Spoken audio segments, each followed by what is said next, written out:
Hello and welcome to my channel. My name is Ellen and I truly appreciate you tuning in. Thank you so very much. Today I'm going to cover spiritual warfare part 2. Now, part 1 I actually posted a few days ago, and I'm hoping that you can go back and take a look at that because it speaks a lot about my personal experiences and how I overcame it.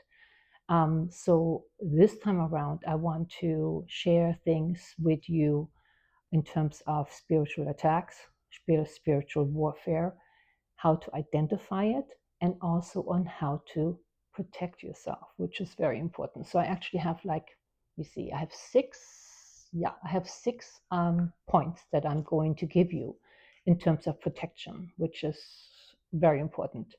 So first of all, sometimes there might be a person in your life that will come into your life because of your energy, and they may take to you just because you're a bubbly person or you have great ideas and you are on a spiritual path and you feel energized most of the time. So they like to spend time with you, and you will find sometimes that you feel very tired afterwards. After you spend some time with that person, other times you might even feel a sudden headache. It is just not normal to have headaches every time you're around a certain person. So that tells you that there's something going on spiritually where you're being attacked in some way. So often these people, they're clueless. They don't know that they are being used by dark forces as an instrument. So dark forces basically just work through them, and they have no idea. I would hope so anyway. And then, of course, there are times where you just don't feel like yourself, right? You come home and you just feel out of it. You can't really put your finger on it, but you just feel like you need to call it a day, and that is just not normal when you are young and you are energized and you're healthy. You would not feel that way normally. So I want to give you some identifiers on how you can identify on how you might be feeling. There are, of course, I have a few notes here, just letting you know. So not feeling yourself like yourself. This might come from friends, family, sometimes even coworkers, to where you just, every time when you spend time with them, you just feel so drained. You're not feeling like yourself, like I had said earlier. Um, there might even be a hold up on some payouts, just turbulence at work in general. If it is a family setting and you feel you're being attacked, often what happens is that there's just sudden dramas going on out of nowhere. And all of a sudden, your life feels chaotic when there's really no reason for your life to be feeling chaotic in any way whatsoever. And so these are times when you want to ask yourself what is really going on. So taking some time to kind of sit in quiet and think about how you feel when you spend time with certain people. You might want to distance yourself a little from them. And now we'll give you some tips on how to protect yourself. Um, so the question really remains who do you surround yourself with? And are they good for you? Are they actually helping you on your journey? Or are they people who are tearing you down, don't believe in you, basically putting a spell on you without really saying that they do, but speaking negatively of anything that you are mentioning? That is, even though you might love them because they are family or dear friends, if they are naysayers constantly, they are not for you, they are truly against you. So keeping some distance, it's really important. So before I give you the tips on how to protect yourself, I will encourage you to like this video if you get something out of it. And please share if you care. And subscriptions are always free on YouTube, which I love.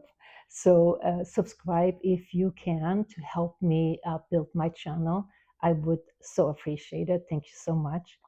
I want to talk to you about a little bit about an experience I've had with someone who actually had to put his hands on me for adjustments. I was in a car accident some time ago, and I'm sorry, I had whiplash and what have you, and so I went to this chiropractor for regular adjustments because I don't know if you ever had this issue. I'm so sorry if you ever had this issue, but when you get adjusted after an accident, sometimes it takes just a few days sometimes, and or a week, and then you have to go back to get another adjustment. And I recall him telling me that he was always looking forward to me coming in. I was there over a period of almost 2 months, I believe. My insurance, good thing, paid for everything. But he would adjust me and he would tell me, oh, I'm always looking forward to you coming in because the energy is so high. And, I always feel really great afterwards. So I asked him, I said, well, how about all the other patients? How do they make you feel? Now, this was years ago. And he was like, well, I always kind of feel very tired afterwards. And like I said, I'm always happy when you come in because you are one of the few who actually, where I feel energized afterwards. So I asked him a crucial question. Um, Even though at that time I wasn't really talking that much about energy and didn't really understand all of that yet. I asked him, do you wash your hands afterwards? And he was looking at me. He said, well, I don't really have a sink in my office. I didn't even think about it. He said, no. I said, well, not only are you maintaining that energy in your body with not washing your hands, um, and number two is not sanitary. Number three would be you're transferring this energy, this low energy from one person onto another one. And even though you just touch them briefly, still that's enough to cause you to feel the way that you do. So please make sure that you wash your hands after every adjustment. So I met up with him again the week later, and he told me he started washing his hands now. He's excusing himself and leaving the office. And he said he felt so much better. I'm like, oh, there you go. So that was an easy fix. So that's just one tip, right? But honestly, in order for you to wash off this energy, because now I'm going to give you the tools, is that when you encounter people where they drain you, as an example, it is a good idea to go home, and if you had more than just a handshake, it's a good idea to physical contact. I mean, it would be a good idea for you to go home and actually shower, to just really take a shower and wash off all that energy from another person, if that's someone that you have relations with, right? um, if you are meeting new people and you don't really know who they are, you haven't really met them, you met them maybe briefly, but you both took an interest to getting to know one another a little bit better, so you meet up for coffee or lunch or what have you. I would always encourage you to have the first meetup, so to speak, outside, if it is possible. So if it is raining and what have you, try to stay as close to a door that's possible, so the door swings open and closed, and thereby also kind of like moves the energy around, so it's not stagnant. That's really important. Number two would be also when you speak to someone and you notice that they have low energy, try not to keep as much eye contact. I would say as little eye contact as possible. I mean, look at the center if you have to, at the forehead, but don't look at the eyes, because like you've probably heard many, many times, the eyes are the windows to the soul. So if you're looking at them, that can also drain you. And some people are very adamant about keeping eye contact. Like I said, if you feel like there's good energy, by all means, do all the eye contact you want. But if you feel a little off, if they, because of your opponent who sits across from you, on the opposite side, I should say, not opponent, um, just keep it to a minimum.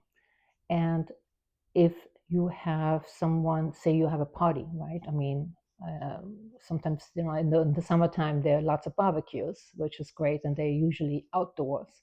But if you have an indoor function or you go to an indoor function, again, try to keep your distance as much as possible from people who have low energy, or maybe not even invite them if you can get away with that.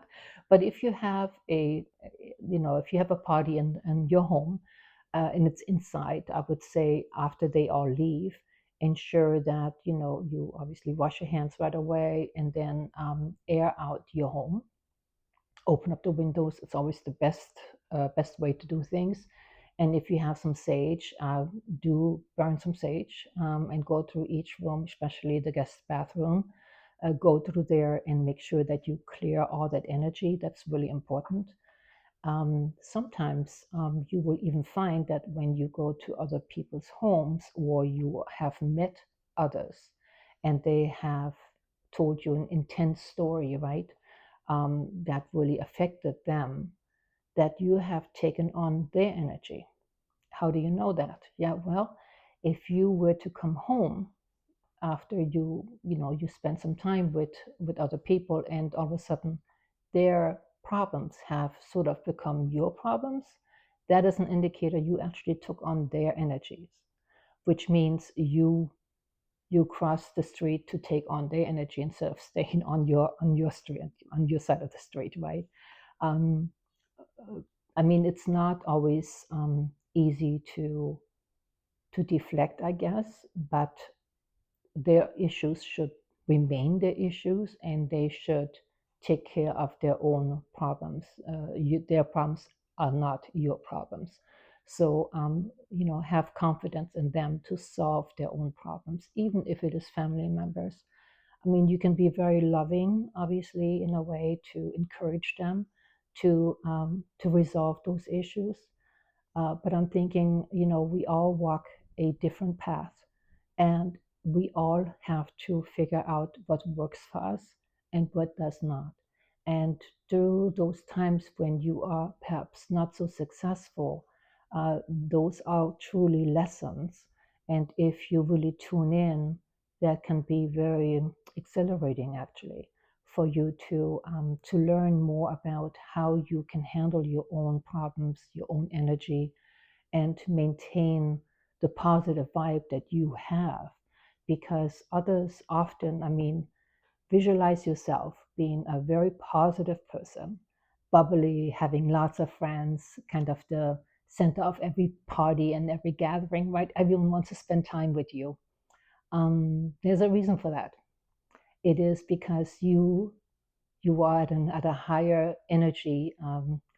um, energy field, so to speak. So you are vibrating at a higher energy level, I should say.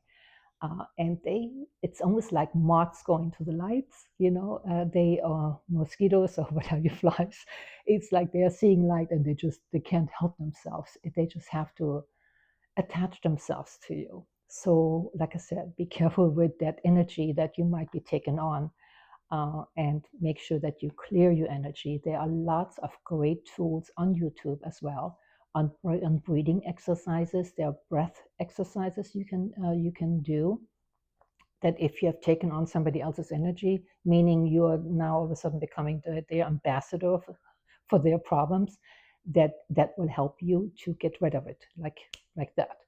So I'm hoping that this has helped you, and so this was part two, and I'm hoping that this has helped you, and that you now know how to identify uh, foreign energies, so to speak, attacks, and spiritual attacks, I should say, and how to protect yourself. So I will keep it lighter the next time, I promise. But this was something my spirit really wanted me to cover, so this is why I covered that. You have a wonderful morning, a wonderful afternoon, wonderful evening, wherever you are. Thank you so much. Bye bye.